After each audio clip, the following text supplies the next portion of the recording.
Yuquot means where the winds blow from all directions. For us, Yuquot is the center of the world and the best place to be, between the abundance and energy of the ocean and the majesty and richness of the forest and inlets.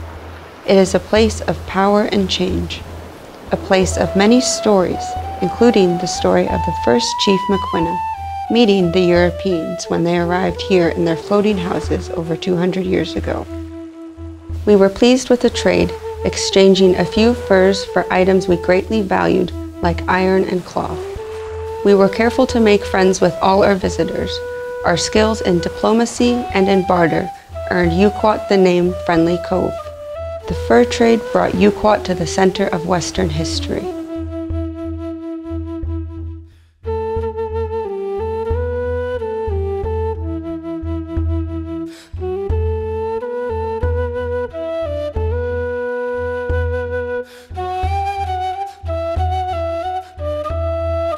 Initially, it was not a bad thing to begin with. However, as time has gone on, we realized that perhaps it didn't turn out so well for First Nations people. As the sea otter became scarce, the ships stopped coming to Yuquot. Although the fur traders left our territory, the disease they brought remained. The results were devastating. Some tribes in our nation got wiped right out. There isn't one survivor. Not one.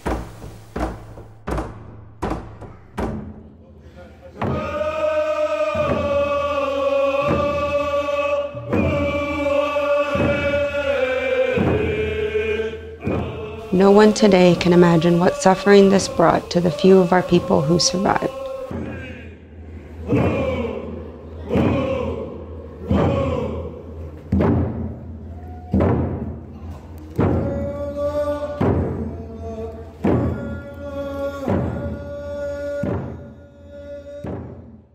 My name is Kodom Taktumas. That's my real name. It means spirit of the wolf. And that name was taken away when I went to residential school. The Catholic Church gave me Catholic names, like Joseph Peter. That's my name, Raymond Joseph Peter. Raymond was a given name. Joseph Peter was given to me by the bishop without my parents' consent, or without my parents' permission. There were 12, 14 children here that were taken away and put on a steamship to go to residential school in Kakawis, Tofino. And little bit didn't know where we were going. We didn't know we were going to a jail. When the government took the children, it was a devastating emotional blow to everyone. The children could not learn their language, traditional skills, or their histories. All the time we were there, it was work, work, work, and hardly any school. It was mostly like building roads, packing up coal or wood for fire for the furnace. Us children were forced to do that kind of work.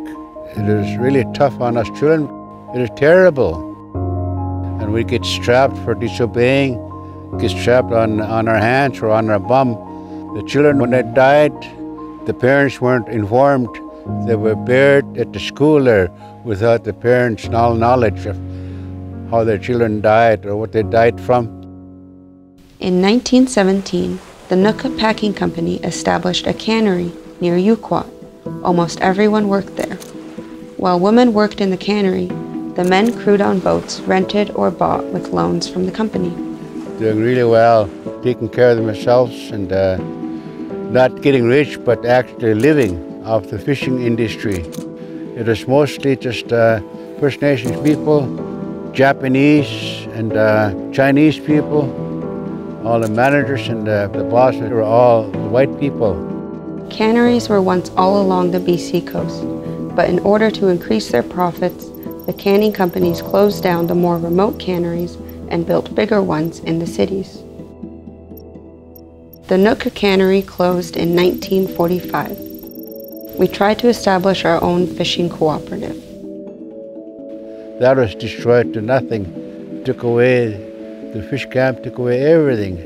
It really hurt us. The rest are living. Like I said, not getting rich, but living, Rather than to help sustain our community, the government wanted to force us to leave Yuquot. We had 26 trolling boats here. They towed some away, they took some on the beach and burnt them with the RCMP there. Because our people were afraid, our people were totally afraid of Indian Affairs and the Commissioner and the RCMP. The closing of Yuquot's elementary school was the last straw. It meant we had to send our children away to residential school at an even younger age. Families began to leave.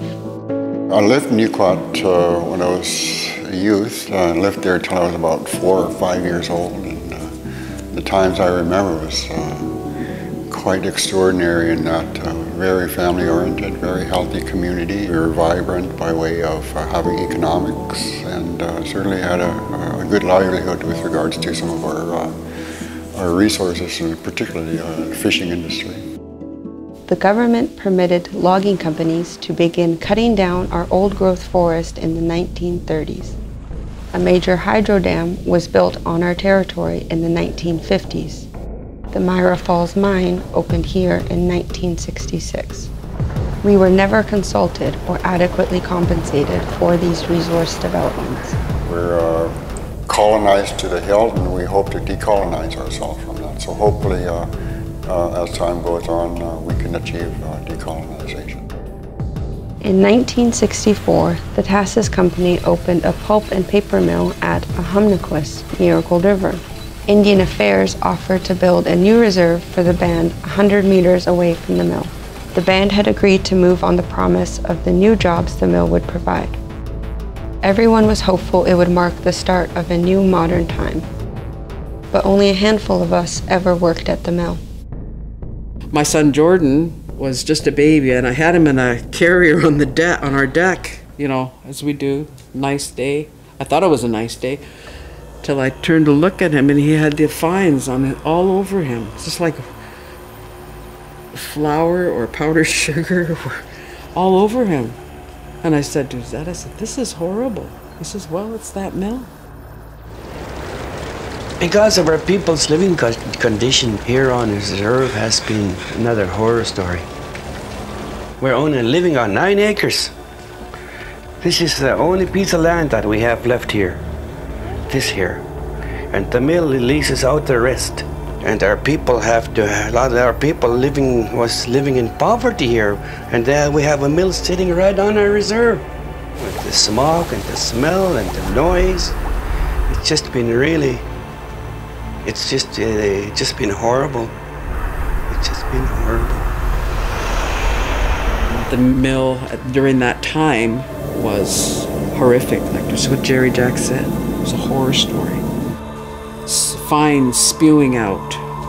You know, the river, the fish were being affected, the stocks were being affected.